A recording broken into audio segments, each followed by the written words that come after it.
কি রে, কোথাও বেরোচ্ছিস নাকি? কই শুনলাম না তো কাউকে বলে যাচ্ছিস বলে, চুপি চুপি চলে যাচ্ছিস নাকি রে?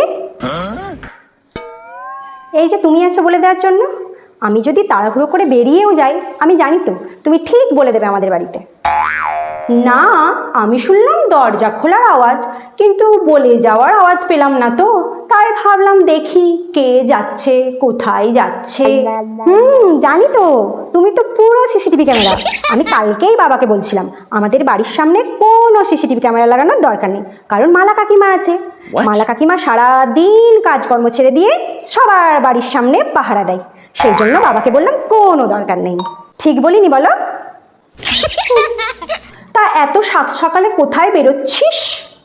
তোমার ছেলেও তো সেই ভোরবেলা বেরিয়ে গেছে, তাকে জিজ্ঞাসা করে নাওনি? এই মানে তুই কোথায় যাবি কি না যাবি আমার ছেলে জানবে কি করে রে? ওমা, সে কি, এটাও জানো না তুমি? এ বাবা! এই পাকা মেয়ে, ঠিক করে বল তো কি বলতে চাইছিস? আমার ব্যাপারে তোমার ছেলেই তো ভালো জানবে কাকিমা। যা, আমার বলতে লজ্জা লাগছে। এই একদম খেয়ালি করে কথা বলবি না বলে দিলাম। কি বলতে চাইছিস ঠিক করে বল, নাহলে কিন্তু এক্ষুনি তোর মাকে আমি ডাকবো। খুব গায়ে লাগছে না কাকিমা নিজের ছেলের ব্যাপারে এরকম কথা শুনতে? কিন্তু অন্যের মেয়ের বেলায় যখন ঠেস মেরে বাজে ইঙ্গিত করে কথাগুলো বলো, তখন মনে হয় না যে আমরা মেয়েরাও কারো না কারো মেয়ে? কি বলছিস আগে সেটা ক্লিয়ার করে বল, তারপরে অন্য কথা হবে। ভয় পেও না কাকিমা, তোমার ছেলে আর আমার মধ্যে এমন কোনো সম্পর্কই নেই যার জন্য তোমাকে ভয় পেতে হবে। আমি শুধু তোমাকে এটুকুই বোঝাতে চাইছিলাম, তোমার ছেলে যেমন তোমার ছেলে, আমরাও কারো না কারো মেয়ে।